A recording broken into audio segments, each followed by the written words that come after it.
Now, hopefully it will do the same. And the link now in the handbill now works. Yes. So praise the Lord. So those getting the handbill can now go to that register site and can link on the live. So I'm happy for that. Praise the Lord works miracles.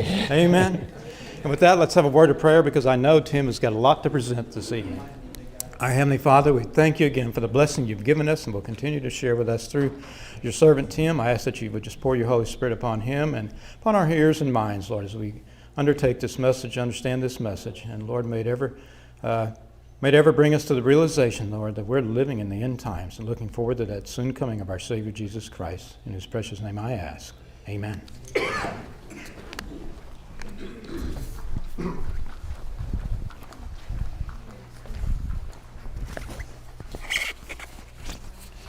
Well, tonight we're looking at the role of Islam in this growing conflict.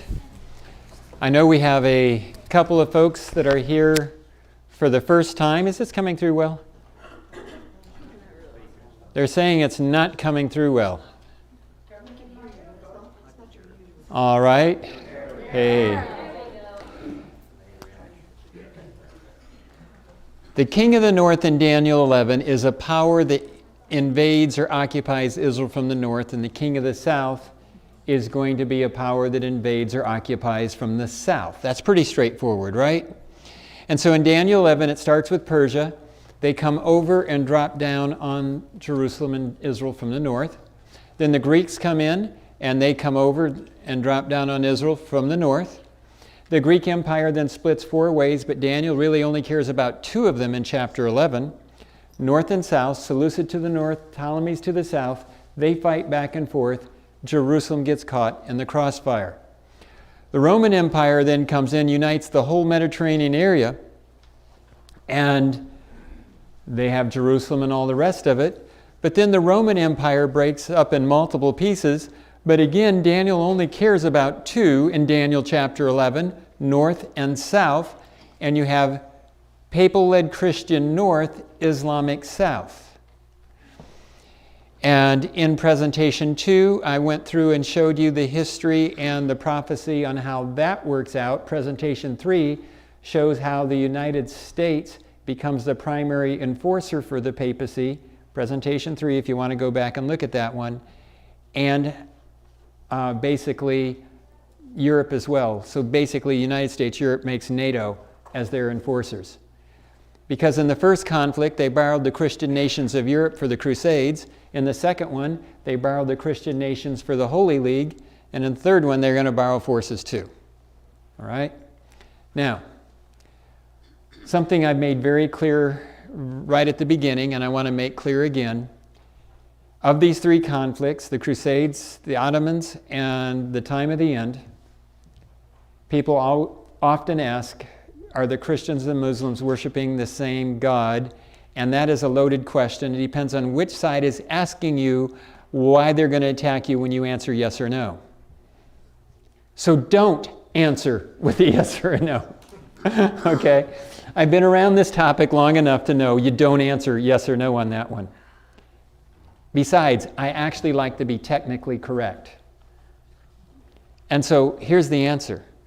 Jesus said that his true disciples would love their enemies and do good to those who persecute them.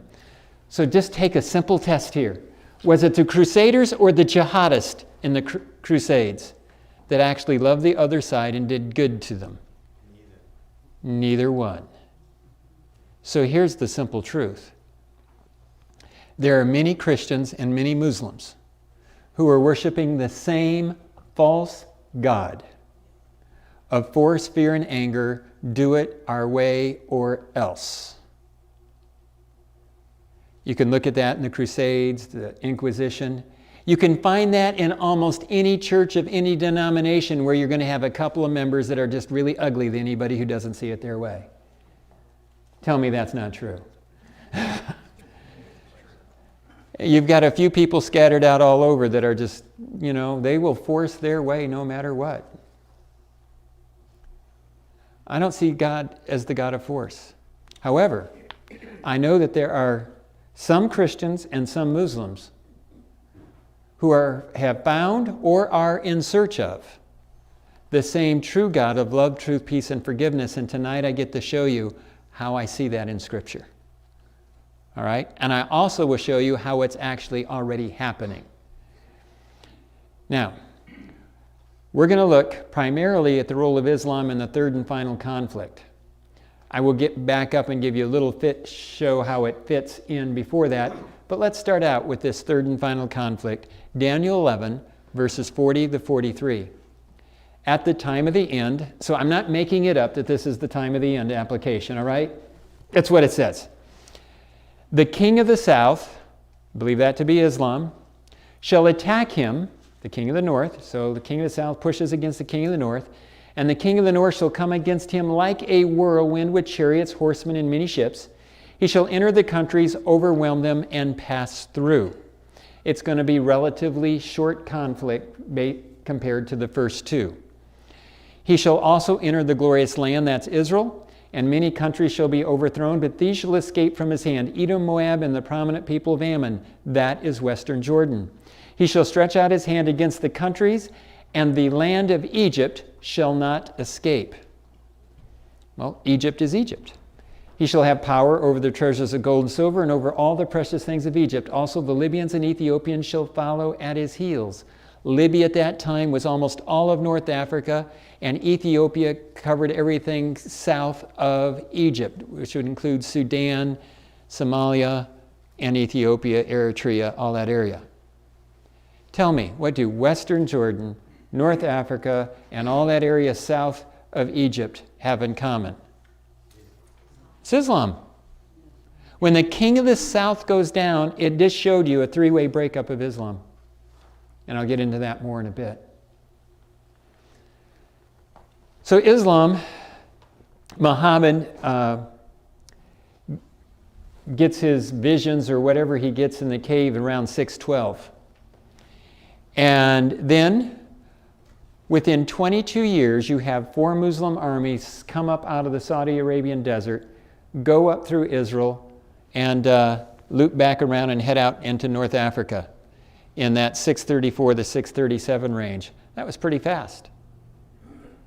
They had a really, really quick conquering of territory. But I just wanted you to know something. Which way did those 4 armies hit Israel from? South or north? From the south. They came up from the Saudi Arabian Peninsula. All right? If you take a look at a map of what the Muslims would consider their territory, that area in red is what they consider their territory today. You notice that it's still, that red is predominantly to the south of Israel to this day.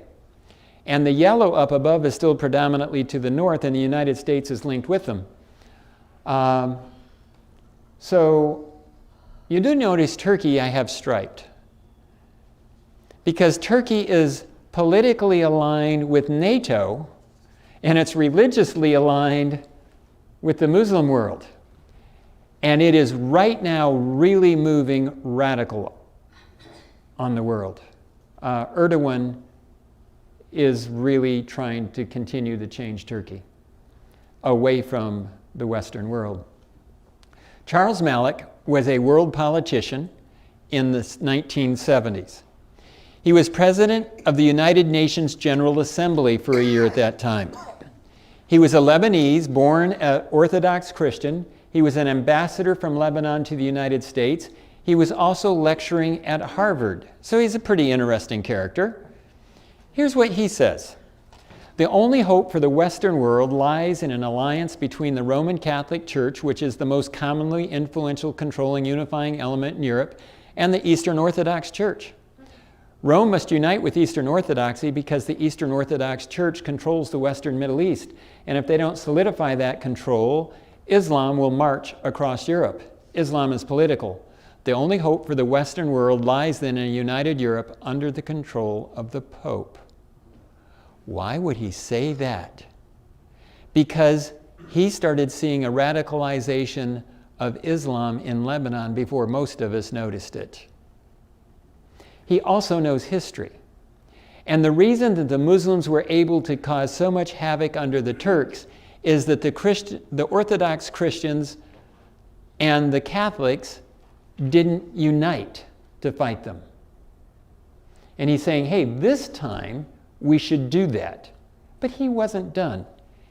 Here's the rest of his statement, which is exactly what I see coming. And then all Protestant Christians around the globe must come into submission to the Pope, so we will have a unified Christian world. He said this back in the 1970s. He's Orthodox Christian. Did you notice he just threw his own church under the bus? His church has to come into submission to the Pope too, and the Orthodox don't like that idea too well. Now, I want to show you some similarities between the King of the North, which is conveniently on the top of the slide, and the King of the South on the bottom of the slide, okay? Remember we went through a whole bunch of characteristics of the King of the North and found out they all fit the papal system? Well, we're going to go back and glance at some of those for a moment, and I just want to show you that many of them have a very interesting similarity to the King of the South. Now, Islam doesn't match all the characteristics, but it matches a majority of them, more than anybody else ever does, other than the papacy. They both come from the Roman Empire. Well, that's easy enough, but the papacy is the northern part and Islam's the southern part. They both have a man at the head.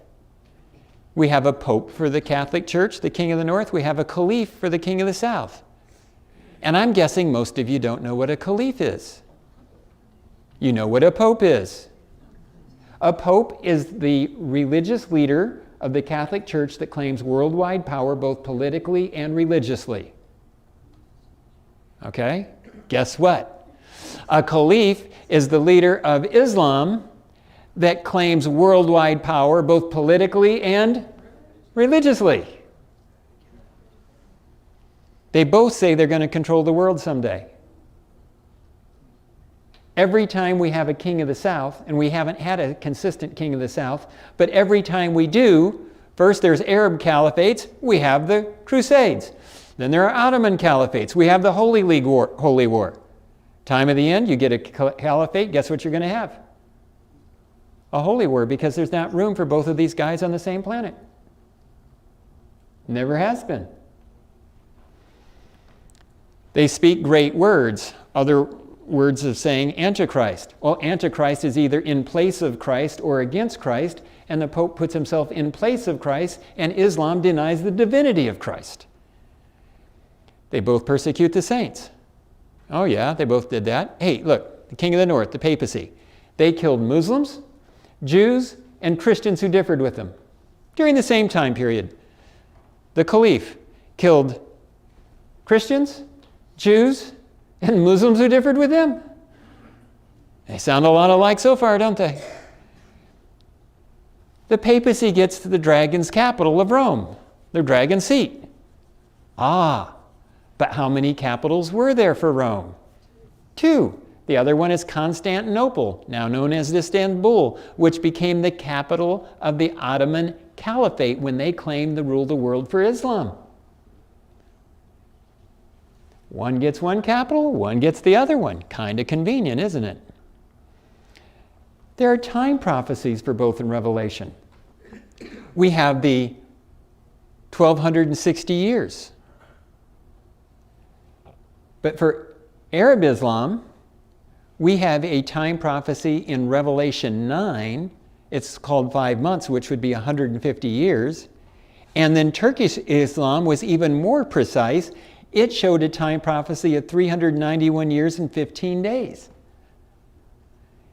Interestingly, in the back of my book, I have a chart that shows you over 80 different Bible commentaries between 1100 and the 1930s that all identify these two time periods as Arab and Ottoman Islam. Kind of interesting. Guy by the name of Josiah Litch actually in 1839 predicted that on August 11, 1840, the Ottoman Empire would fall. Well, it didn't fall quite the way he expected, but it did fall on that date. On August 11, 1840, in events happening in Turkey, Lebanon, and Egypt, on the same day, the Ottoman Empire became a protectorate of the European empires. Oh, in Bible prophecy, as soon as you become subservient to somebody else, you're no longer the superpower. Oh, it takes a while for a lot of these powers to just totally fade away. It wasn't that long in this case. By the end of World War I, the caliphate was gone. So that's interesting. They all have time prophecies. And when it's talking about those time prophecies in Revelation 9, it says, one woe is past, behold, still two more woes were coming after these things. So how many woes were there in Revelation? 3. How many conflicts are there between Islam and Christianity? 3 and 3. It's consistent. Now, take a look at the first one. This is the territory that the Arab caliphates got. And as they were spreading out, then they began to weaken and they moved their capital over to Baghdad.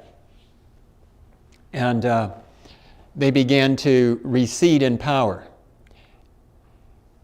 This is during, and then we have verses 29 to 39, the Reformation and the Ottoman Empire. At the appointed time, he shall return and go towards the south, but it shall not be like the former or the latter. This is a dangerous slide. It's dangerous because it's got a tremendous amount of information on it. It really deserves 45 minutes to an hour to explain it. I don't have that.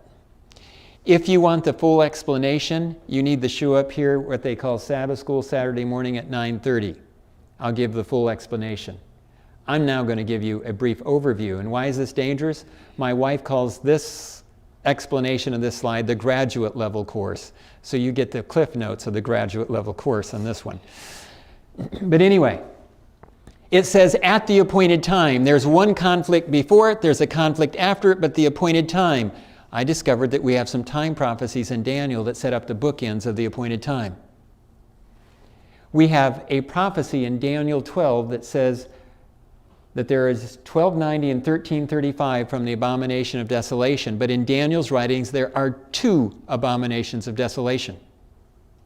The first one is 70 AD. When Jerusalem falls, you go 1290 years, it goes to when Wycliffe begins his work. You go 1335, and it's when Huss becomes the first practicing reformer. Oh, the appointed time is about both the Ottomans and the Reformation, and those 2 guys have absolutely everything to do with starting the Reformation. Second abomination of desolation, Daniel 11:31, is when the papacy gets the force of arms, and he gets the force of arms in 508 when Clovis, a French or Frank king, gives military power over to the papal system and starts taking out their enemies. And so you have this process going, and you go 1290 years, it brings you to 1798 and 1843. And between those 2 white lines, you have the rise and fall of not just the Ottoman Empire, but also the Reformation. What am I talking about with the Reformation? Well, between 1360 and 1405, we definitely have the Reformation coming up. So there are the Turks. And until 1798, the Reformation and the Turks were pretty strong. But in that last time period from 1798 to 1843-44, they both drop off. And what took down the Reformation is they began to incorporate the teachings of the papacy to understand Bible prophecy during that time period. That also ends up being the introduction to the time of the end, where all the players get set in place. So when the time of the end comes after that white line, this can now happen at any time. Remember, Jesus said nobody knows the day or the hour for his return? And so you can't have any time prophecies in there, or we would. And so he puts the bookends out there. You have the Crusades before it. You have the time of the end after it, after the appointed time. And because you know the time prophecies for that one, you don't need any afterwards, because Jesus can now come at any time. We live in the time of the end, just like the text says. All right, Now I want to share something that I just found out from a friend of mine, an archaeologist. God has been really, really good to me. When I started studying this and started sharing what I learned, I discovered that a couple other guys had found exactly the same thing. One is a biblical linguist, the chair of a biblical Old Testament languages department in a seminary. That's a good guy to have working with you. The other one is an active archaeologist and historian in a seminary. I mean, this guy is digging every year, every year that they're not firing bullets where he's supposed to be digging. Anyway, it's about Daniel 11:29 and 30. Remember, it said he's going to go towards the south, but it will not be like the former or the latter. Verse 30 now tells you why it's not going to work out when he heads down there at the appointed time, that Ottoman conflict. For ships from Cyprus shall come against him. So he's going to head south, but he's not going to make it because of ships from Cyprus. Therefore he shall be grieved and return in rage against the holy covenant and do damage. So he shall return and show regard for those who forsake the holy covenant. This was fulfilled in October of 1571. The Battle of Lepanto. By the way, conservative Catholic websites will always celebrate, at least the last couple of years I've been watching, they celebrate the Battle of Lepanto. To this day. Just last week, I was reading articles about the Battle of Lepanto in Catholic conservative websites. Here's what happens. Man, I wish my pointer was working. This is a part of the Venetian-Ottoman War. The Turks are pushing against Vienna. And you see in the far right side of the Mediterranean, between Jerusalem and Constantinople, there's an island. It's called Cyprus. And the Turks were invading and taking Cyprus in 1571, earlier in the year. And the Pope gets something called the Holy League together, and they get about 300 ships. And they are headed, their goal is to go to Cyprus, retake Cyprus, and then go on to Jerusalem. The Turks get their navy moving faster. And besides, Cyprus is closer to them. And they get their navy of 300 ships, their fleet of 300 ships over the Cyprus. They drop off 15,000 foot soldiers to finish off the Christian forces on the island. Now, they do something that probably causes them to lose the Battle of Lepanto. They negotiated a surrender with the commander of the last Christian fortress on Cyprus. And they told them that they would give them a ship and allow them to sail home. After they surrender, instead, they double-crossed the commander. They tied him to a post and skinned him alive. Literally. And it made the Christian forces so mad that they unified more than they ever had been against the Turks. And so the Turkish fleet left Cyprus and headed towards the Christians. And I know I just walked out of the picture, but they meet right over in here in the Battle of Lepanto. Question: where did that Muslim fleet just come from? Cyprus. The prophecy says there'll be ships from Cyprus that stop them. They tangle. It's called the Battle of Lepanto. In just a couple of hours, over 50,000 men died. It was a brutal conflict. The Muslim fleet was decimated. The Christian fleet did much better, but was badly damaged. The Christian fleet turned around and went back home. The Muslims lost the Battle of Lepanto, but they didn't lose the war. It was kind of a draw. In some ways, the Muslims won it. But it stopped the spread of Islam. That's why it's celebrated to this day by Catholics. The Pope is the only power on this earth that has twice stopped the spread of radical Islam. All right? Keep that in mind. The more dangerous radical Islam becomes, the more likely the world turns to the Pope to solve it. Well, it then, need to tell you one other thing. I think it was a Romanian doctoral degree a couple of years ago. Guy was digging into the writings of the people on both sides of the Battle of Lepanto. Do you know what they discovered? That both sides, the Muslim and the Christian navies, both sides believed they were fighting the Battle of Daniel 11, 29, and 30. Then it was pretty well forgotten as such and been dug back up, just looking at history in this prophecy. But it says he's going to return. Well, take a look here.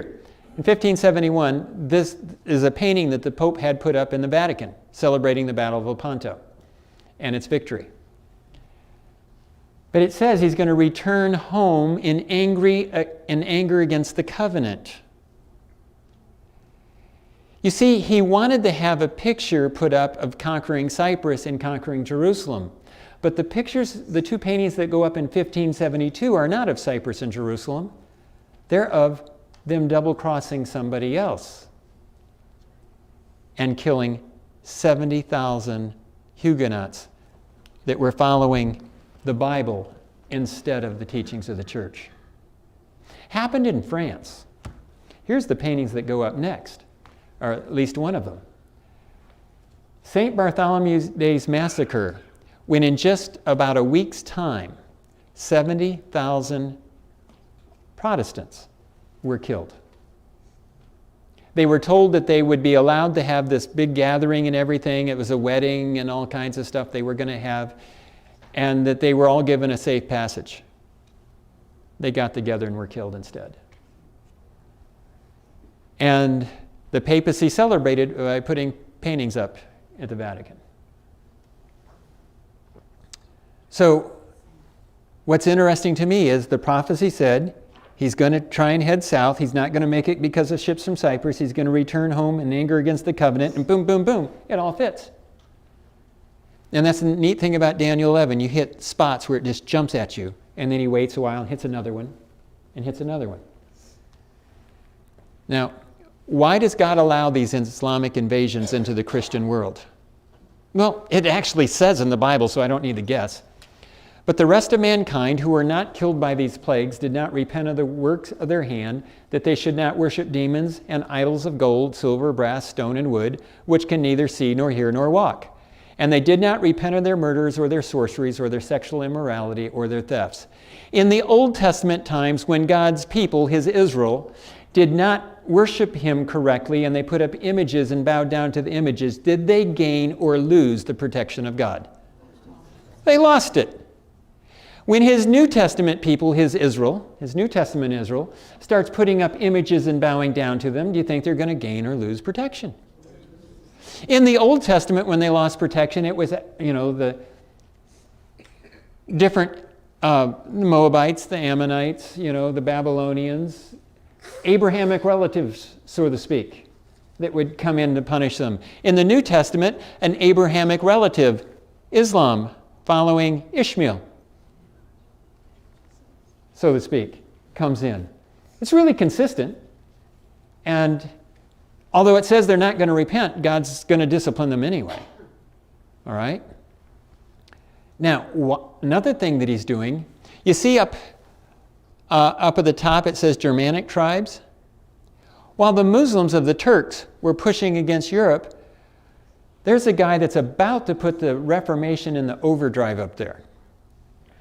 Guy by the name of Martin Luther, with his 95 Theses on the Wittenberg Chapel door.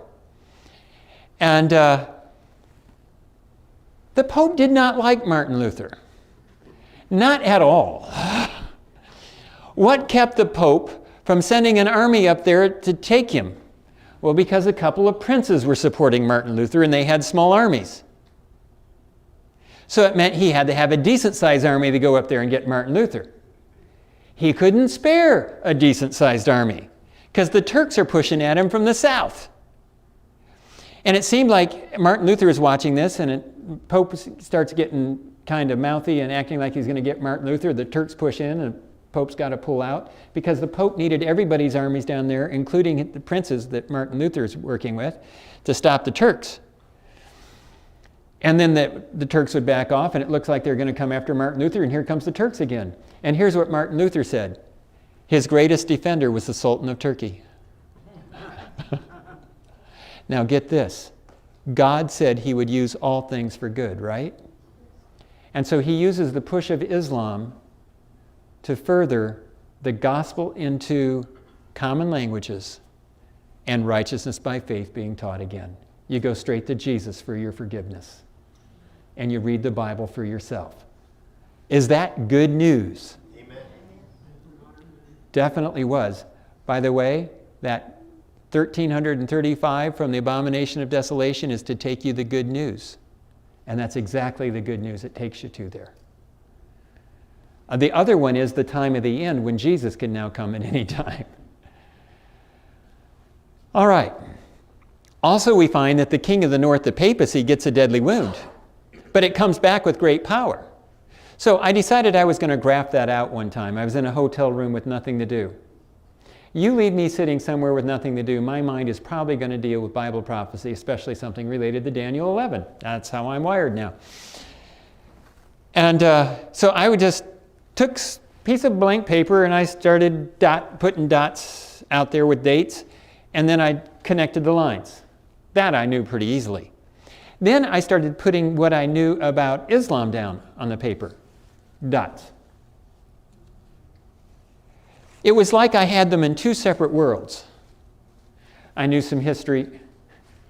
By the way, the high school I went to high school in, I actually, believe it or not, had an option of World History 1 and World History 2, or I could take a whole nother kind of category where I just picked classes in history to take. So I was taking stuff like Islamic history and stuff like that. Little did I know I was actually going to need that someday. And so I'm thinking about all these dates in my head, and I put them down on the same paper, and then I connected the dots. And so what you're looking at here is the power curve for the papacy. The 1260 years, they rise and they fall. 1929, they start coming back, and just before the time of Jesus, they hit their peak of power, and at his coming, they go down. That's what I find in prophecy. Now, here's what I found with Islam. You have Arab Islam up to the Crusades, then the Ottomans come in even harder. They come down, and then during the time of the end, they have a resurgence, and they push against the king of the north, and they lose, and they collapse. But you notice the similarity of it's very similar. I found that fascinating. And who are the end-time allies? Well, presentation 3 says, I find that the United States, Protestant United States, is the primary enforcer for the Vatican, the King of the North. Revelation 11 gives me the French Revolution and Marxist socialism, which ends up being supportive of the King of the South. And your radical left and radical Islam support each other. They're allies. I'm going to demonstrate that in the worship service here at 11 o'clock on Saturday. Now, why am I adding these two? Because I have a 10-day limit for my travel schedule. And I started out the seminar before I understood those two things. And so I just added them. And so that's where we are. The question is, could this all happen in our world today? Not only could it, it is. If you understand the apocalyptic or end-time viewpoints of Islam, it makes all the sense in the world. We have Sunni, which is mostly Arab Islam, and Shia, which is mostly Iranian Islam. They both believe there will be a war in Syria. The Shia believe that there will be a 12th Imam that shows up, which is a Messiah-like figure, a boy that went down a well in the 9th or 10th century is going to come back up, and he's going to lead the Muslim world to victory, along with Jesus will join him, and God will help him do that. Jesus will kill the Dajjal, which is an Antichrist-type character, and then they will take over Al-Quds. And so all the Caliphate Islamist believers believe that both Sunni and Shia believe that the end-time world capital of Islam, when they control the whole world, will be the city of Al-Quds, the capital of the Caliph or the Caliphate. How many of you know where that city is? It's Jerusalem. Let's see. If all the radical Muslims believe, both Sunni and Shia, that Jerusalem is going to be their end-time world capital, do you think Jerusalem just could get caught in the middle? But the media doesn't tell you that. I'll demonstrate how they hide it in a little bit. Muhammad Badiah, the Muslim Brotherhood's supreme guide, confirmed the necessity for every Muslim to strive to save Al-Quds, Jerusalem, from the hands of the rapist, Israel and the United States, and to cleanse Palestine from the clutches of the occupation, deeming this an individual duty for all Muslims. The Muslim Brotherhood started in Egypt in the 1920s. And all modern-day radical Islam is connected to that rise. Did you catch where it started? Egypt. Egypt and many countries go down, the prophecy says. Iran. Now this is a Shiite. A high Iranian politician believes the Syrian revolution could be the catalyst for sparking a worldwide conflagration that will usher in an era of Muslim domination in the world. Anybody notice there's a war in Syria? They've really noticed it. This is what they're expecting. And that's been really brutal in Syria because of this. Then there's Mary that showed up with a whole bunch of prophecies, and I've got her in quotation marks. I get this from the book Thunder of Justice, which was put together by a group of lay Catholics. It was not produced by the Catholic Church. It was a compilation of a whole bunch of supposed prophecies from Mary that all were supposedly pointing to a whole series of events to happen right at the year 2020. I mean, 2000, sorry, not 2020, 2000. They didn't happen. But there was one of those predictions that I found very interesting. Here you go. There will be a World War III, and it will be started by a man who wears the turban of the faith, a Muslim. Yet there's a more powerful one to rise in Syria. Where are the Muslims looking at? Syria. When this one has accomplished his work, he will cause destruction and pain and great persecution. The red will flow into the sea. There will be nothing to eat. The Antichrist is going to arise from the Mohammedan race, a Muslim. He's going to have a turban. The people will call it the Eye of Satan. He will be young, wearing a long robe. He will be very intelligent and well equipped for nuclear war, worse than Hitler, connected with communists.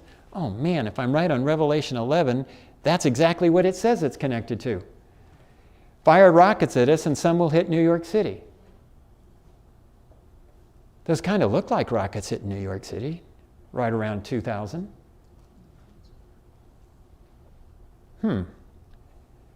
Not that I think you'd have to be a prophet to know that. Number one, most of this is already in prophecy. Number two, the plans for the attack on the Trade Center were already underway.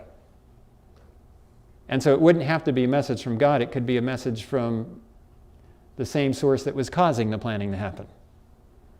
I'm just saying, be careful when somebody claims to be a prophet, especially when the majority of them did not happen. That's what the Bible would call a false prophecy. But this was interesting. Many evangelicals, including people like Waleed Shubat, Joel Richardson, Joel Rosenberg, Tim LaHaye, and others, now all say that the Antichrist is likely to be Islamic, or will be. Glenn Beck has said the same kind of things. So that's kind of interesting. The power that is in place of Christ says, hey, the Antichrist is the power against Christ. When really, they're both serving roles as Antichrist. Now, let's take a look at how Papists and their allies counterattack Islam after being attacked in the three-way split. So here's the three-way split. At the time of the end, the king of the south shall attack him. I've shown you how Islam did come from the south and has fulfilled all the prophecy so far. And the king of the north shall come against him like a whirlwind with chariots, horsemen, and many ships. He's going to have a lot of military might. And he shall enter the countries, overwhelm them, and pass through. He shall also enter the glorious land, and many countries shall be overthrown. So we have Egypt and many countries overthrown, all right? But these shall escape from his hand, Edom, Moab, and the prominent people of Ammon. Western Jordan escapes, so there's one. He shall stretch out his hand against the countries, and the land of Egypt shall not escape. It's part of the overthrown ones. So we got that group. He shall have power over the treasures of gold and silver and over all the precious things of Egypt. Also, the Libyans and Ethiopians shall follow at the king of North's heels. Some escape, some are overthrown, and some follow the king of the north. You have a three-way split of Islam. Now, so we'll take a look at the escape part later. Egypt and many countries are the overthrown ones, and those that follow after matches what Revelation says at the end of the talking about the beast, and all the world marveled and followed the beast. So what's left of Islam is basically following after they're overthrown. So all the world follows. Now let's take a quick look at a map of Daniel's time. Egypt is up there in the northeastern corner of Africa, still relatively the same on its boundaries. And we have Libya taking in North Africa, and Ethiopia, all that area down below. Now remember, Israel, the land of Israel, we have a land, but the people of Israel are a globalized application all over the world. By the way, you have to sneeze differently when you have a mic on like this. If you cover like this, it blows everybody's ears out. Sorry about the sneeze. So Egypt should represent a country, the land of Egypt, and radical Islam began in Egypt in the 1920s, literally. I believe Egypt will radicalize literally and be overthrown. In the last free election in Egypt, the Muslim Brotherhood won. There's not been a free election since, though there have been elections. But anybody who runs against el-Sisi has to run from outside of the country or from a jail cell. Call that a free election? No. And people who support whoever's running against him, they call them being disappeared. Oh, you think that the young people like el-Sisi? You recognize these things, right? You're a young person going down the street and a group of guys in blue jeans and t-shirts show up. Plainclothes officers. And they'll say, "Let me see your phone." And you say, "No." "Oh yeah, give me your phone." After they beat you up a little bit, you say, "Okay." And they now open it. If you decide you don't want to, they beat you some more until you open it. You know, they hold your finger on it or whatever. And if they find anything on there they don't like, you will be taken in and beaten for days and use cattle prods and stuff on you.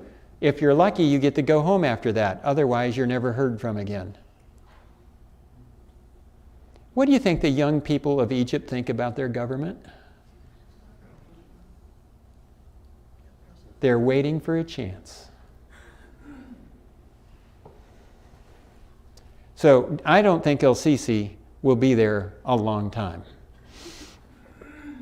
Libya and Ethiopia, North Africa, man, they are trying really, really hard to get rid of radical Islam. As a matter of fact, some of the countries up there have joined the Abrahamic Accords and are making peace treaties with Israel. Libya is still struggling, but the old nation of Libya was all across North Africa. Ethiopia, Sudan has joined the full normalization with Israel. Ethiopia is a largely Christian country, what's left of Ethiopia. They would logically follow the papacy in any conflict with Islam. So everything is actually making sense the way it is, both a geopolitical and a globalized.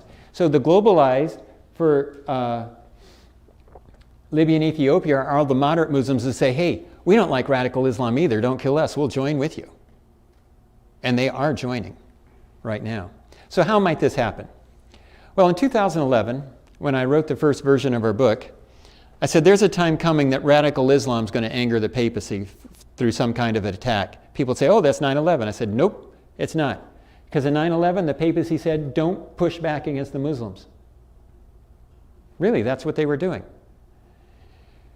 So I said, there's a time coming when the radical Islam will anger the Pope will call for war against radical Islam, the United States and its allies will be the enforcer, and radical Islam would be overthrown, moderate would follow papal-led Christianity, and some Muslims would follow Jesus and the Bible. I was seeing a few hints of number 6 when I wrote the book. But the rest of it wasn't happening. I remember the publisher, they had a bad habit of taking about close to 2 years from rough draft to book in hand. And I said, guys, I actually had been on book committee for that publisher at one time for their religious books. And I said, no, this is not the way it works for this book. It was in May. I said, I want it in hand finished in July. They normally take about 2 years for that process. And they said, why the big hurry? I said, I still want it to be prophecy by the time it comes out. I don't know how fast this is going to happen, but it could happen really fast. The president of the organization said yes. His team all hollered and got mad about it, but the president said yes. We had it 2 days before the target date. And it was still history for a little while. But in the summer of 2014, the expected sequence began. And it happened really fast. July 1, 2014. These stories are going to be in date order now, from then till today. And you're going to watch the whirlwind as it is unfolded and developed to this time. Abu Bakr al-Baghdadi, the self-proclaimed leader of the Islamic State stretching across Iraq and Syria, has vowed to lead the conquest of Rome as he called on Muslims to immigrate to his new land to fight under its banner around the globe. For the first time since the Ottoman Empire, we had a functioning caliphate. The Caliph, Abu Bakr al-Baghdadi. Notice, he's not just after some little part of the Muslim world, he's after the whole world. On day one, I didn't know it was going to be this clear. On day one, he said he was vowed to lead the conquest of what? Rome. Day one, he takes them straight on. I wasn't expecting that clear of an attack, but it was there. The next question is, how long would it take the Pope, the man of peace, to call for war? Because every time there's been a caliph in the past, he's always called for war. It took 5.5 weeks. August 7, 2014.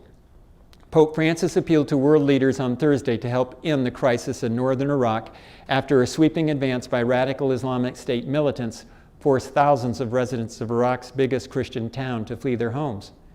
His Holiness addressed an urgent appeal to the international community to take action to end the humanitarian tragedy now underway. He was calling for military action. That was not missed by U.S. leadership.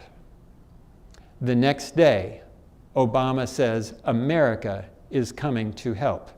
Within 36 hours of the papal call for military action, the United States struck the Islamic State for the very first time. That was pretty quick.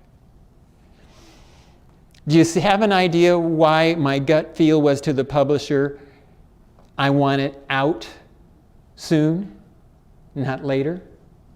Because when this thing goes, it can go quickly. Then some of the media was saying, oh, the U.S. misunderstood the Pope. He didn't want military action. He said called for action, meaning humanitarian action. So the Pope then made it clear, no, he wanted military action. Notice, we're still less than a week from the date of the call for action, and he sends out several different ambassadors, and here's one, the ambassador to the United Nations. Should be proclaiming the appropriate message, right? He's their top ambassador. The Holy See's ambassador to the United Nations, Silvano Tomasi, this weekend, supported U.S. airstrikes aimed at halting the advance of Sunni Islamic State militants, calling for intervention now before it's too late. While the Vatican vocally disapproved of the U.S.-led campaign in Iraq in 2003, and the 2013 plan for airstrikes on Syria, fearing both might make the situation worse for Christians on the ground, fears of ethnic cleansing by Islamists has forced a policy change. Islamists are the caliphate believers. And Daniel 11 says there's going to be a push from the king of the south, that's when you have a caliphate, against the king of the north, and the king of the north is going to call in military power, like a whirlwind. Well, that's exactly what happened. Look, that's what he admitted to. The Islamists have forced the change, the push from the south. Then the Islamic State decided they wanted to assassinate the Pope. What has been declared by the self-declared Islamic State is clear. They want to kill the Pope. The threats against the Pope are credible.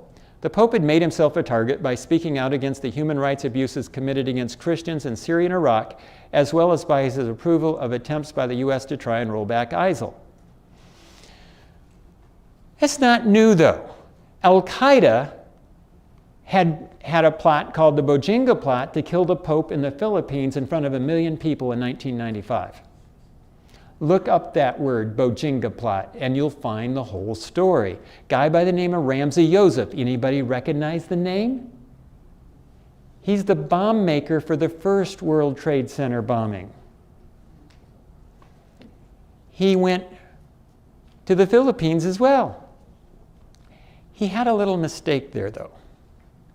His little mistake is just about a week before their plan to kill the Pope, and literally they were going to kill him in front of 1 million people. He was building bombs for their attack, and he made a mistake. It didn't go boom, but it caused a very smoky fire in his apartment, which was a bomb-making factory. What do you do if you start a fire in your apartment and it's really a bomb-making factory? You leave.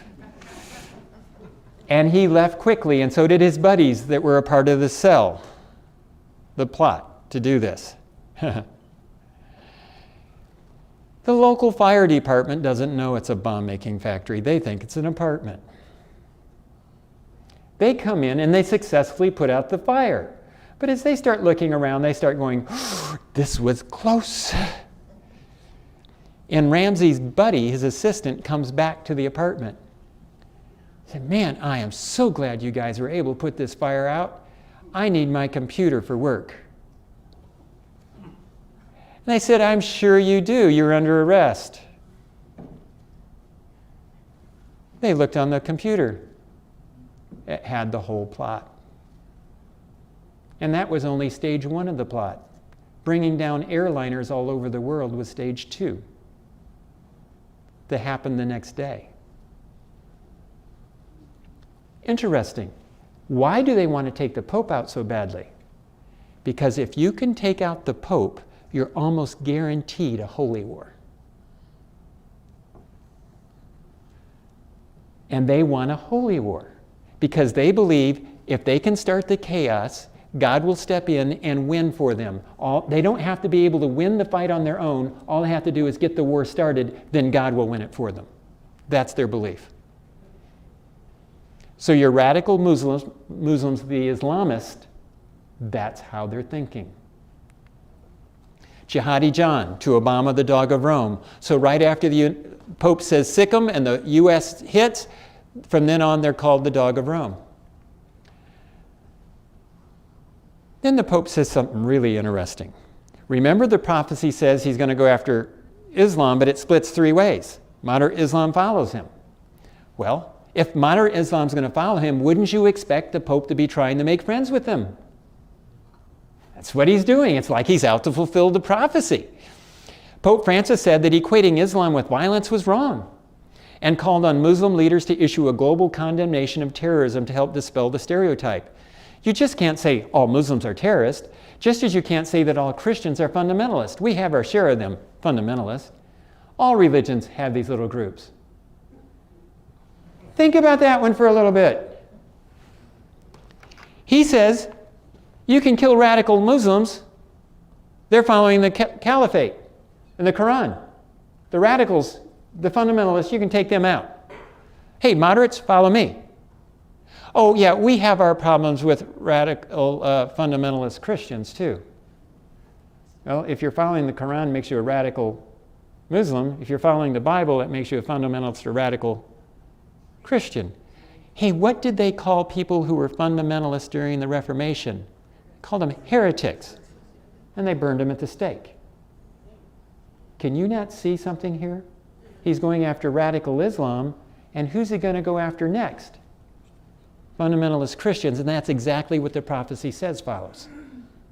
When you know the prophecy, you look at these statements and you go, oh, we're headed in that same direction.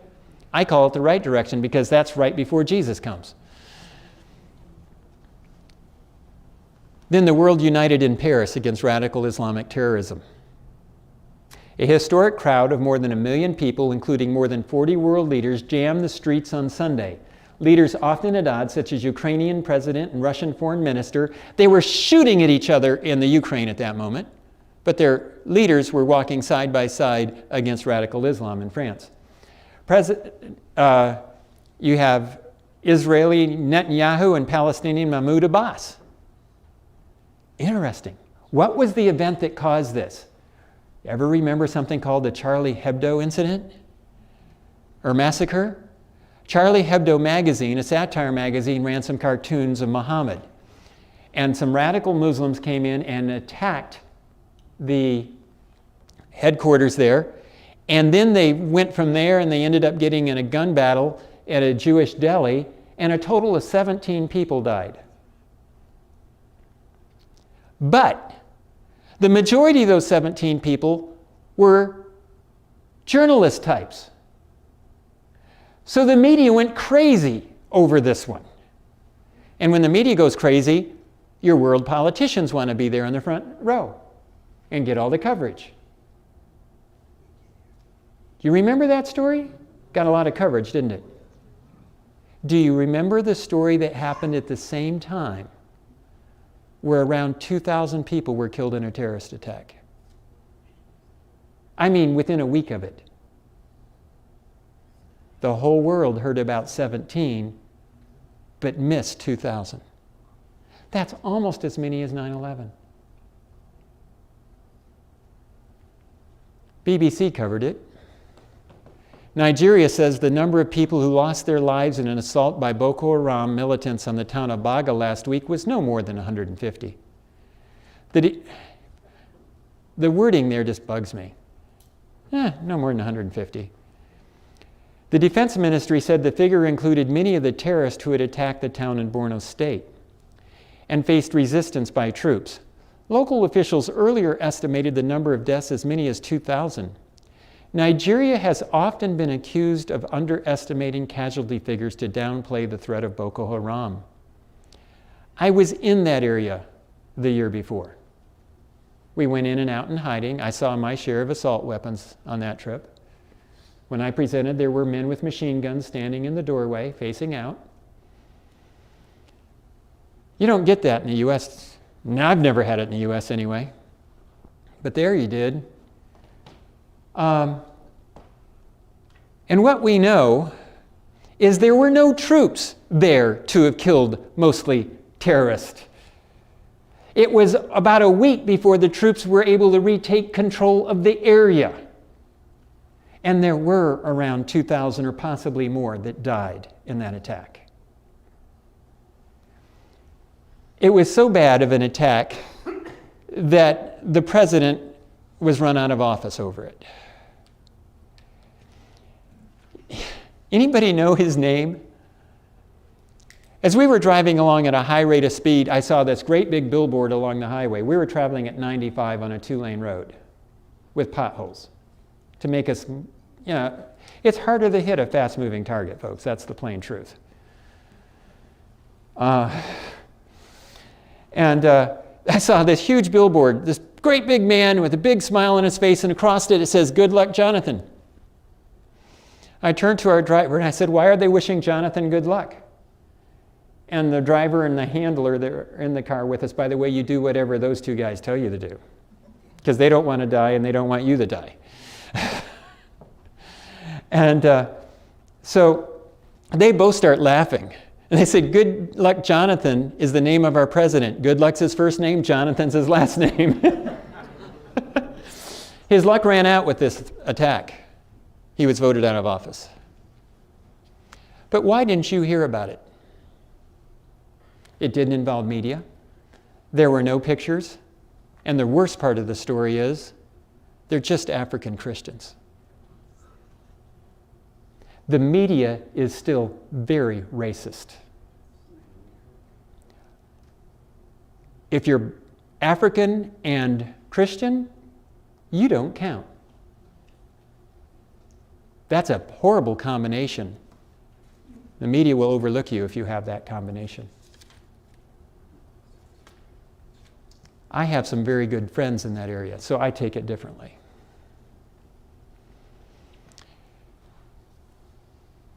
Then the Vatican backed military force to stop ISIS genocide. This is less than a year after the call for military force. In an unusually blunt endorsement of military action, the Vatican's top diplomat at the United Nations, Silvano Tomasi again, in Geneva has called for a coordinated international force to stop the so-called Islamic State in Syria and Iraq. He said the joint statement originated with Russia, which traditionally sees itself as a protector of Orthodox Christians in the Middle East. So he calls for military action, and within 36 hours, he's got the United States and their allies supplying the pressure. They're not doing enough to make the Pope happy. And so he puts in a joint letter into the UN with Russia and their allies to take further military action against the Islamic State. And then the world acted shocked when a few months later, Russia entered the fight in Syria. Except they'd already said what they were about to do. And it says all the world follows the beast. And what do they have in common? They all hate radical Islam. Huffington Post. At this point, the Pope seems to be taking center stage.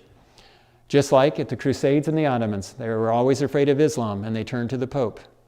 But shrewdly, methodically, and with a showman's flair, the soft-spoken 78-year-old Argentinian Jesuit priest named Pope Francis showed Thursday that he is running to become president of the planet.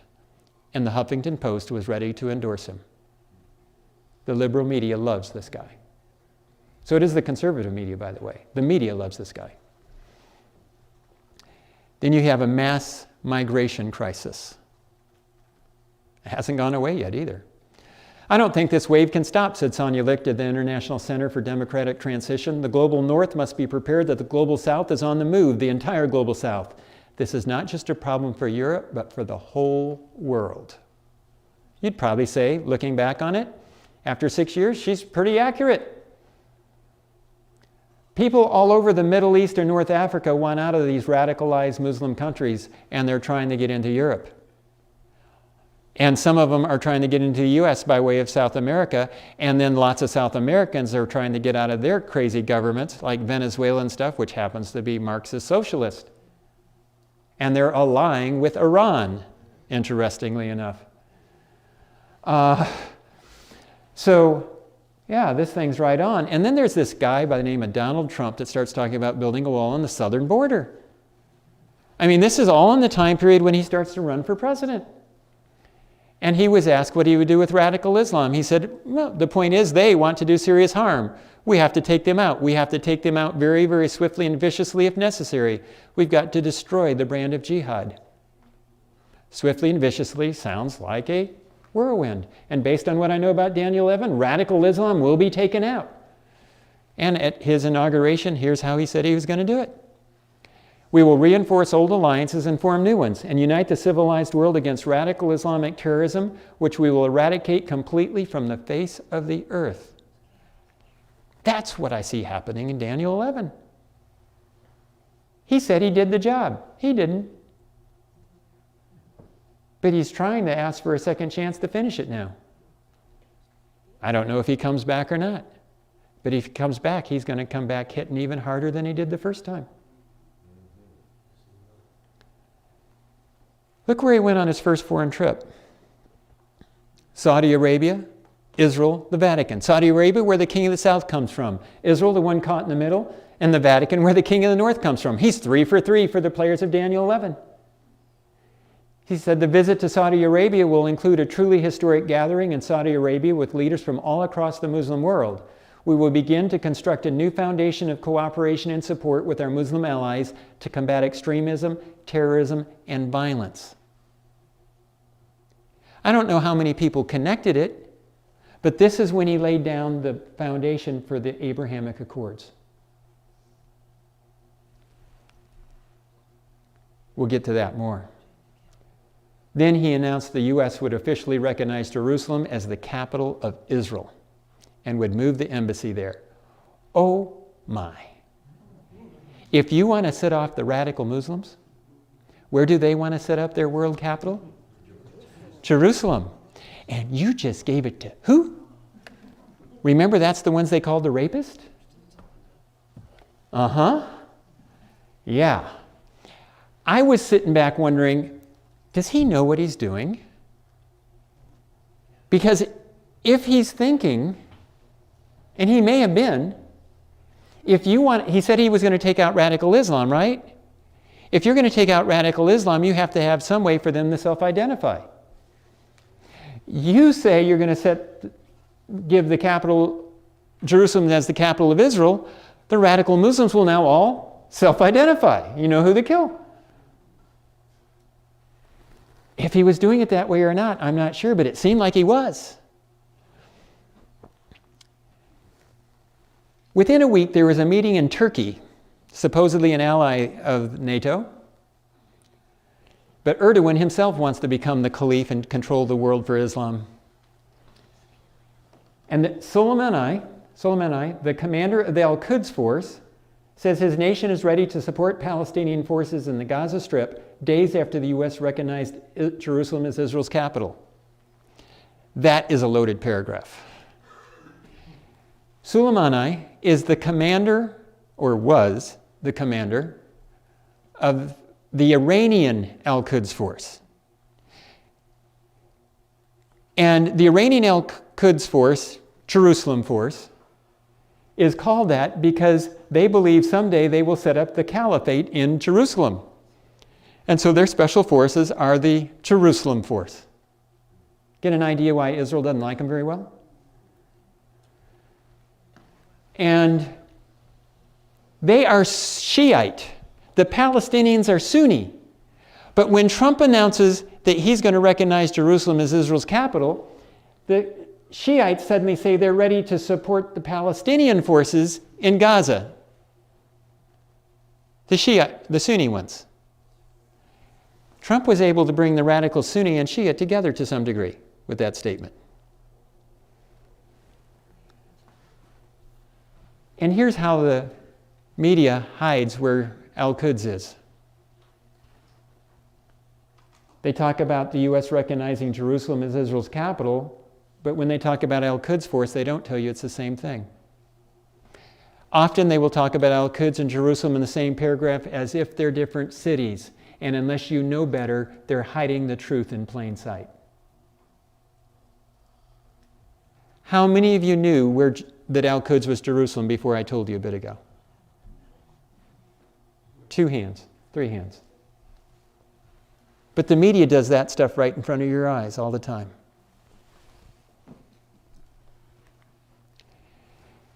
Then, I used to be asked the question, can you explain what a radical Muslim is and what a moderate Muslim is? I said, not easily, but I can sure tell when I see it. Now I've got a definition. Mohammed bin Salman gave it to me. The Crown Prince of Saudi Arabia. First in the Jerusalem Post, Saudi Arabia's powerful Crown Prince Mohammed bin Salman has described Turkey as part of a triangle of evil along with Iran and hardline Islamist groups. The Saudi prince also accused Turkey of trying to reinstate the Islamic Caliphate, abolished nearly a century ago when the Ottoman Empire collapsed. Continuing in the Atlantic, he says, in this triangle they are trying to promote the idea that our duty as Muslims is to reestablish the Caliphate, that the glory of Islam is in building an empire by force. We have no duty anymore to fight to spread Islam, but in the triangle of evil they want to manipulate Muslims, to tell them their duty as Muslims requires the establishment of a Muslim empire. I believe the Palestinians and the Israelis have the right to have their own land, but we have to have a peace agreement to assure the stability for everyone to have normal relations. What an earthquake that one set off. Why? The Crown Prince, the most powerful man in Saudi Arabia, says Israel has a right to exist. Within about a week, there's gunfire in the palace. Assassination attempt against Mohammed bin Salman. And all of a sudden, he's not seen for almost 2 weeks. He disappears after this gunfire in the palace. Iran begins to celebrate the assassination and death of Mohammed bin Salman. And Mohammed bin Salman shows back up hating Iran more than ever. This is a fight to the death within Islam. And by laying this out, he just gave permission for the other Muslim nations to join the Abrahamic Accords. Saudi Arabia will not do it publicly, but they privately back Israel and support Israel in airstrikes and all kinds of other things. But they have Mecca. So they've got to be a little careful because they're the protectors of Mecca. But they gave the green light, and their allies are joining Israel in the Abrahamic Accords. Why would so many Muslim nations, at least 5 of them now, have joined with Israel in the Abrahamic Accords? Because they all hate Iran and Islamist, radical Muslims. And they're not sure, depends on who the president is, if the United States will back them against Iran or not. But they know one country will always be there to fight against Iran: Israel. That is why you're watching Muslim nations join with Israel, because their mutual hatred for radical Islam. May 14, 2018, the United States opens the U.S. Embassy in Jerusalem. It's not just any day. It's exactly 70 years to the day to the founding of the modern nation of Israel. And this is what the Temple Group puts out as a commemoration.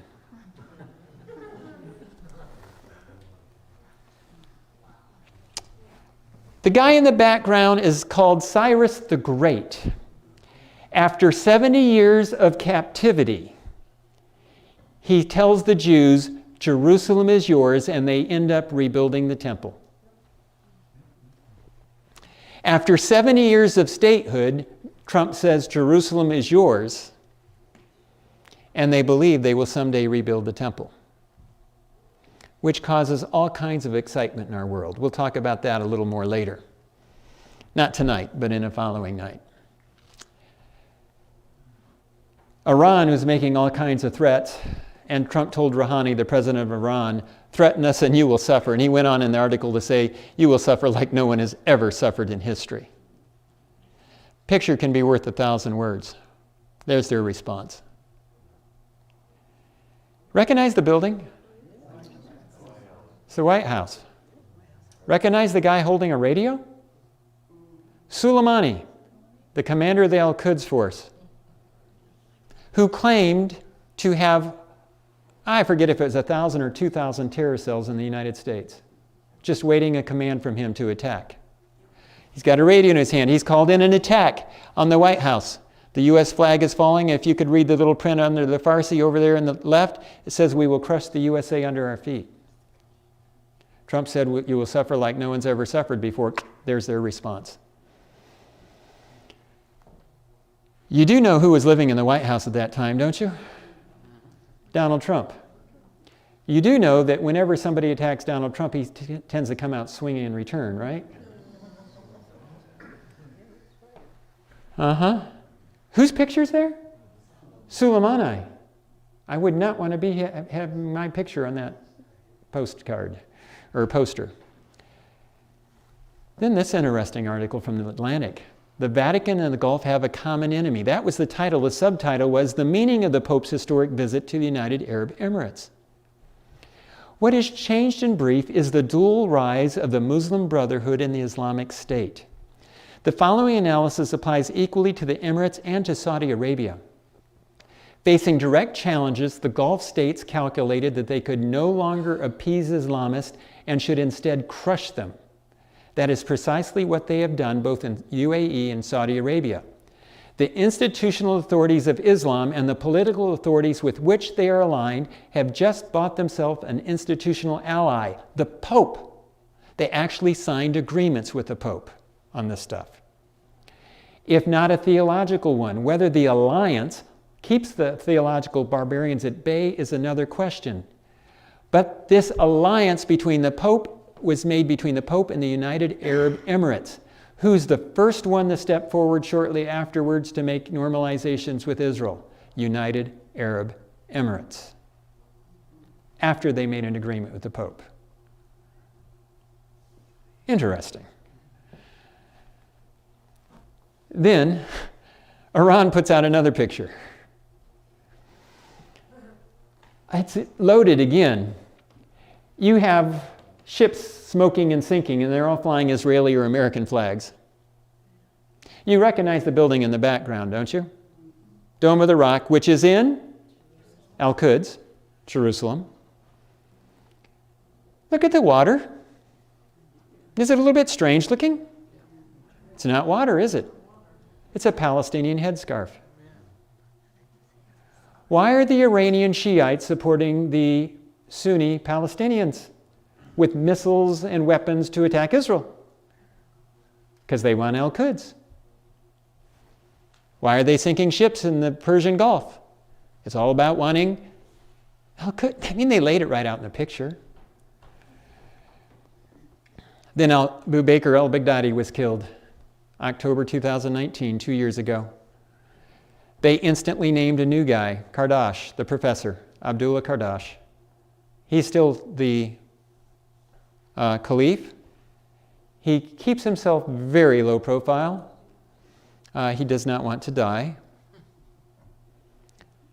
And they would kill him if they knew exactly where he was at. By the way, al-Baghdadi, the previous caliph, he was killed 4 or 5 times by both the United States and Russia. The United States finally got a DNA sample when they killed him the last time. And, you know, he never came back after they got a DNA sample. But both Russia and the United States were after him. So this guy knows he's better keep his head down.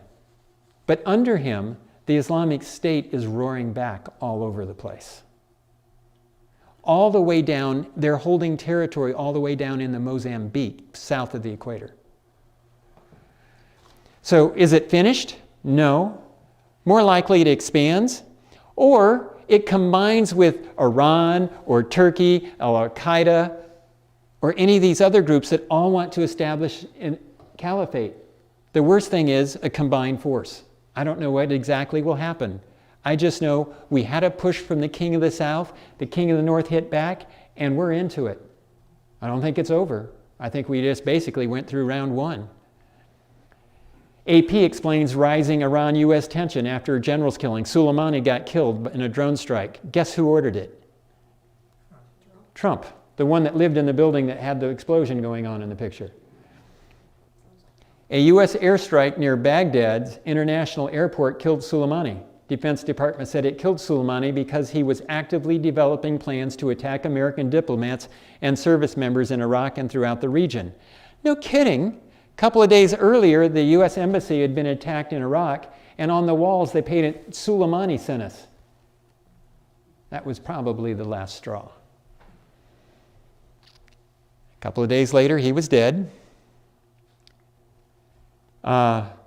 It also accused Soleimani of approving the attacks on the U.S. embassy in Baghdad earlier this week. Soleimani led the paramilitary Revolutionary Guard Quds, or Jerusalem Force. It's the only time I can remember seeing it spelled out by the media. Then a few days later, on January 7, it was war with Iran. That was the Drudge site, a conglomerate of international news articles. On a Drudge site, you click on any one of those news articles and it would take you to a story from some news outlet around the world. I look at news conglomerates that lean left and right. Otherwise, you only get one set of the stories. This guy leans right, sort of. He used to lean right. I'm not sure where he is anymore. But that night, he said it's war. Because at that moment, Iranian missiles were falling on 2 American bases. And Trump had already made it clear that if one American dies, that he'd already dialed in 58 targets to be taken out in Iran. They included military, homes of military leaders, religious sites, cultural sites, etc. In other words, he was ditching Geneva rules and he's going in the full Holy War rules. He was trying to do that to scare Iran off, but they hit anyway. And his red line was, if one American dies. If that was his red line, I have a pretty good idea what would have happened if one American died. But no Americans died. 50 to 100 of them got concussions that night from bombs blowing off over their heads. You know, they could pay for that for the rest of their lives.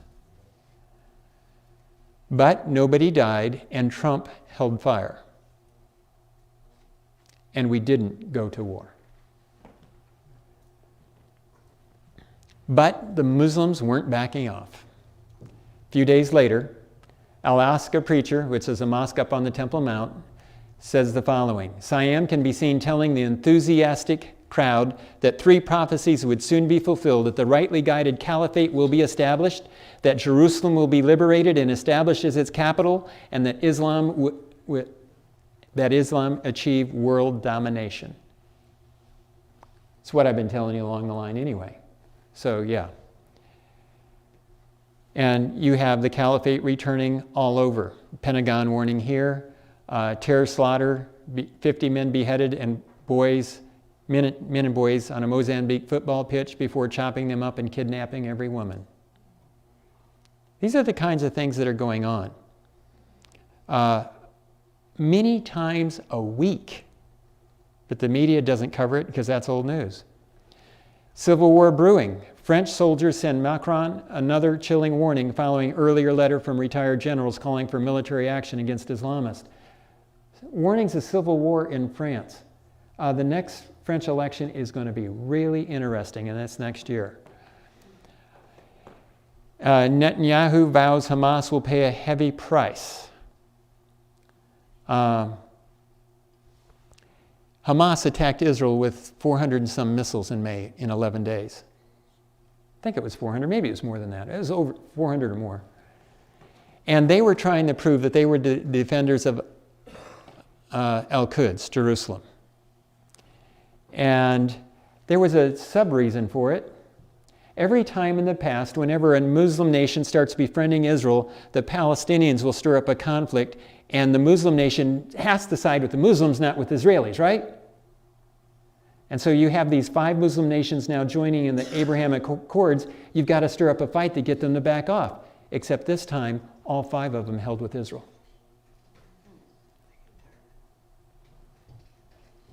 The change is setting in deeply. Radical Islam and moderate Islam are in a fight with each other. Interestingly, you find that the radical left of the Democratic Party swings with the radical Muslims. The centrist Democrats, they swing with Israel. So the divisions that are happening in the radical Islamic world are also happening on the political left. They're almost identical parallels. Senator Lindsey Graham warned All Israel News that the IDF may have to launch preemptive strike against Iran's nuclear facilities soon. Biden's refusal to get tough with Tehran is forcing Israel into a nightmare scenario, Graham said, adding, "I've never been more worried about Israel having to use military force than I am right now." And about 2 weeks ago, Bennett, the Israeli prime minister, was at the United Nations, and he was basically saying the world needs to take action or Israel's going to. Why does Israel have to? Because Iran could be any day now to the point of a nuclear breakout, having the fuel for a nuclear weapon. In July, it was given to be 10 weeks. That's sometime in October. Israel knows that if they attack Iran, they will be hit by upwards of 100,000 missiles within the next day or two. And they still intend to attack Iran. That's how serious it is for them. And this is a very real rumor of war, very short parameters here. Nigeria, by July 21, Muslims murdered 3,462 Christians in the first 200 days. It's typically 2,000 to 3,000 Christians a year. This year's obviously blown past that one. What will the Taliban take over for the Middle East? This is Al Jazeera, a Muslim Brotherhood-leaning Muslim news group. Middle East leaders are closely watching Afghanistan and making their conclusions about the unreliability of the U.S. as a partner. Foreign fighters are flocking to Afghanistan to launch a new terror war on the West as the Taliban tears through the country. That's a Muslim Brotherhood view. By the way, they got $85 billion worth of military hardware. Only 2 countries last year spent more than that on their military budgets, China and the United States. Give you a little bit of an idea of what that meant. Well, I was just talking about that at the UN General Assembly. And as I mentioned, political right tends to follow papal-led Christianity, and the political left tends to follow radical Islam. And you got people in between that are trying to figure out where they go. Now, radical Islam's overthrown. Moderate Islam follows the King of the North and traditional Christianity, and that leaves us with a group that's delivered by Jesus, and that's what I'm going to end with, the good news. Well, at the time of the end, the king of the south shall attack him, and the king of the north shall come against him like a whirlwind. So, yep, there we go. Let's look at, I'm getting ahead of myself. Let's read this. Catholic website, conservative news group. Not since the Cold War have we experienced such violent political, cultural, and spiritual unrest. Not since the Civil War has our country been divided so bitterly against itself. Our civilization is under attack from the far left within and radical Islam without. And the two powers I see working together. Papal-led Christianity in the United States have definitely been doing it. Radical left and radical Islam. Moderate left, it follows papal-led Christianity, just like moderate Muslims are doing it. But the radicals out there, they seem to be allied with each other. And the conservative Catholics are definitely seeing the same thing. Here's that 85 billion. This was an interesting one. the morning brew, booing the big guy and a call to prayer from the orange guy. This is the stream. Again, this one is a conservative group, so I'm telling you that right up front, so it's slanted.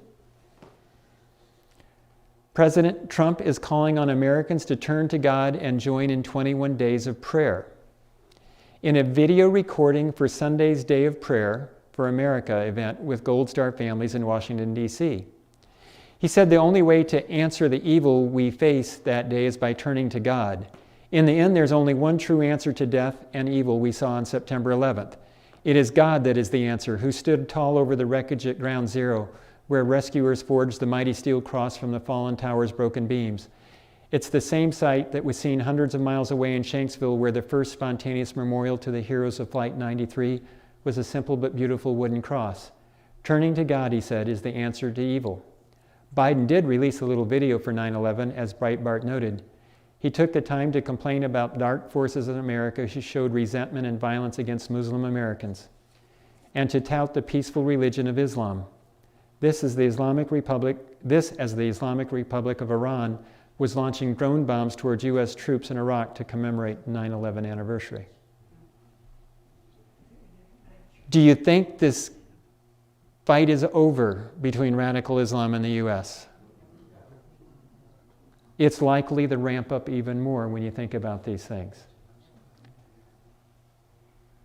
But I'm not here to tell you that either one of those sides is good. You don't want to follow the North or the South. You want to follow Jesus and get caught in the middle, loving both sides. Then the good news, the part that escaped by Jesus Christ's deliverance. Daniel 11:41, these shall escape from his hand, Edom, Moab, and Ammon. And chapter 12:1 tells us at what time that is. And at that time your people shall be delivered, everyone who is found written in the book. Now these people that escape and these people that are delivered, in Hebrew that's actually the same word translated by two different English words. And so in Hebrew, those two groups are tied together in the way it's worded. These people that escape are the same people that are being delivered. They're at least a part of that group. Gets even more interesting when you look at Revelation 17. And those who dwell on the earth will marvel, whose names are not written in the book of life when they see the beast. So right at the end of the time of the beast, same as the king of the north, everyone will either follow the beast or they're in the Lamb's book of life. Well, in Daniel 11, right at the end of the king of the north, when it's taking out radical Islam, Edom, Moab, and Ammon, they don't follow the king of the north, and they're not taken out by the king of the north, which means they have to be in the Lamb's book of life. There are only two options. And since they're not following, they're in the Lamb's book of life, following Jesus. So this Edom, Moab, and Ammon has to be somebody who's following Jesus. Thessalonians says it this way, and they shall not escape, but you, brethren, are not in darkness, so that this day should overtake you as a thief. How do you escape? By trusting in Jesus. Look at Amos. On that day I will raise up the tabernacle of David, which has fallen down, and repair its damages. The Davidic kingdom. Who restores the Davidic kingdom? Jesus does. And rebuild it as in the days of old, that it may possess the remnant of Edom and all the Gentiles who are called by my name. When Jesus restores the Davidic kingdom, Edom's a part of it. That matches Daniel 11. Acts 15 records that as well. Now, take a close look at the map. This is the Davidic kingdom. Notice Edom, Moab, and Ammon were all part of David's kingdom. And if Jesus restores the Davidic kingdom, they should be a part of it.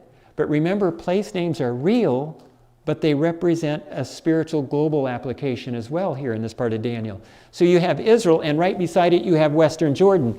But in the global religious sense, Israel represents everyone who's trusting in Jesus as their Lord and Savior. And you have a group of Muslims that come in and join beside them, trusting in Jesus in the Bible. That is the good news of Daniel 11. Joel 2 says it this way, and it shall come to pass afterward that I will pour out my spirit on all flesh. Your sons and your daughters shall prophesy. Your old men shall dream dreams. Your young men shall see visions before the coming of the great and awesome day of the Lord. All across the Muslim world, there are Muslims having dreams and visions. And they're having dreams of a guy in white by the name of Isa. That's the Muslim name for Jesus. The man in white. And he comes to them and he tells them that he is their Savior, that they should trust in him for their forgiveness of sins. And he tells them that they should go to the book. The Bible is their authority for life. This is happening by the hundreds of thousands. I have personally talked to many of them. Up in northern Nigeria, there were a lot of them that had once been Muslims and had had personal conversations with Jesus to lead them to follow Jesus. This is exciting times, especially when you realize that he says he will do that right before the return of Jesus Christ. And it's happening. Let's see. Daniel 11 is happening for the time of the end. This promise about these dreams and vision is happening. I have a friend that has over 500,000 Muslims in underground movements in Islamic countries that are following Jesus and the Bible. Did you actually hear me say, though, they were Muslims? They're not Christian. Do you know why? Because in the Middle East, in a Muslim country, if you claim to be a Christian, you have just identified as a follower of the Pope, a crusader. And they do not agree with the Pope. They do not want to be linked with the Pope. So they call themselves followers of Jesus and the book. You see, in the Quran, it says there are true people of the book that are to be respected. They said, that's us. You got to respect us. They're getting away with it in some areas. And they're even teaching in mosque about Jesus and the Bible. I don't know how well my friend's underground movement is doing in Afghanistan right now. I do know he's lost some of his leaders. They've been killed. It's been pretty brutal. But some of those leaders had given a chance to leave, and they did not leave. Even after, I know of one of them that looked out his front window and saw the Taliban coming towards his door. His front door was caving in as he was headed out the back door. He got away that day. I don't know if he's alive or not today. He was just praising the Lord his family wasn't home. And he refused to leave. Oh, he's a Muslim. He's not a Christian. Oh, he's not afraid. He's just playing it smart. You see, Muslim means surrendered to God, and he's saying, and others, we're more surrendered to God than we've ever been. We're trusting Jesus in the Bible. By the way, when I walk into a mosque, and I sometimes do, I do not say I'm a Christian, because I do not want to be misunderstood. I say I'm a follower of Jesus and the Bible. And I give them a brief overview of Daniel 11. You ought to see them. Who are you? Because I tell them whatever happens, don't follow the Pope. Then we get in a good discussion, unless you hit a radical mosque, and I had that happen once. In those, you feel good to be alive when you walk out. Especially when somebody from that mosque within a month or two, 2.5 months, killed 17 people. That's here in the U.S. But anyway, what I'm telling you, good news. Every one of those expectations is happening, and most importantly, the last one is happening. God is preparing a remnant within Islam to take a stand for Jesus and the Bible. That is really good news. Look at this Muslim teaching I came across. It's in a hadith. The Jews were divided into 71 sects, one of which is in paradise and 70 are in the fire. Not a really good chance of making it in the paradise as a Jew, is it? The Christians were divided into 72 sects, 71 of which are in the fire and one is in paradise. No, we're worse off than they are. My Ummah, Islam, will be divided into 73 sects, one of which will be in paradise and 72 will be in the fire. Do you realize what's happening? Muslims hear this Daniel 11 prophecy and some of them are going, ding, this is what we've been taught. That there will be a small group of Muslims and a small group of Christians and Jews who will actually follow God correctly. And there are all these Muslims all over the world that are starting to say this kind of stuff, and I've heard them say it. If Islam is a religion of peace, why is there so much bloodshed wherever there's Islam? But then they tell me they looked at Christianity and they don't like what they see there either. And I smile and I say, you know what? You're right on track, because in Daniel 11, it talks about the king of the north and the king of the south, and you don't want to follow either one. But there are a group of people that come together to follow Jesus and the Bible in the middle. That's where you want to be. And they're understanding that. So what should a Christian do? You don't want to follow the king of the south. You don't want to follow the king of the north. You're far more prone to follow papal-led Christianity than Islam, because your culture is king of the north culture. You could easily hate Islam because it's not your culture. But I'm here to tell you this. If you hate Islam and Muslims, you're going to end up following the king of the north all the way to his and your destruction. Because Jesus never gave you permission to hate anyone. You're to love them, even if they do bad stuff to you. You're caught in the middle. You're loving people on both sides, even if they hate you. If you've got a good friend that gets, a couple that gets into a nasty divorce and you love them both, they're both likely to turn on you, right? Well, that's what you can expect. But then the king of the south goes down and the king of the north goes down, and the only people left standing are those who stood with Jesus and loved people on both sides. And if we have the courage to stand and love people on both sides, there will be some from both sides that join with us to follow Jesus in the Bible. Amen. That's our job. That's our calling. What happens from the rest of this? Well, look at Romans 13. Now it is high time to awake out of sleep, for now our salvation is nearer than when we first believed. The night is far spent, the day is at hand. Therefore let us cast off the works of darkness and let us put on the armor of light. It's time to get serious and wake up. What happens next? From here on out, we're picking up the aftermath of this conflict. What comes next? And Daniel 11 does something very interesting here. It changes from a geopolitical focus to what your life needs to be like spiritually to make it through that last little bit. Because that's what counts for the last little bit. So we're just going to follow it along. We're just going to go step by step. And we're going to unpack that night by night.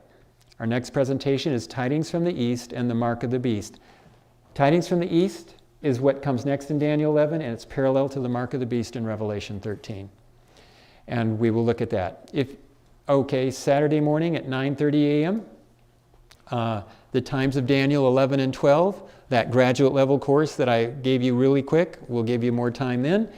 And unholy alliances, politics and prophecy, the role of left-right politics and how they mirror north-south, Daniel 11, and how they're tied together. Okay, put a number 5 on your response envelope. Yes, no, or question mark if you agree, disagree, or not sure. Islam is the king of the south in Daniel 11 because it came from the southern part of the Roman Empire, invaded Israel from the south, and has fulfilled all aspects of the prophecy so far.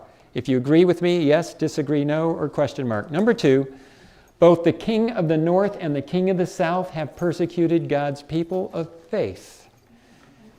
Number 3, radical Islam will be overthrown while moderate Islam will follow after papal-led Christianity, the king of the north. Yes, no, or question mark. And number 4, God has a people who will truly follow Jesus in the Bible. God is calling his people out of both Christianity and Islam. Notice I have Christianity in parentheses.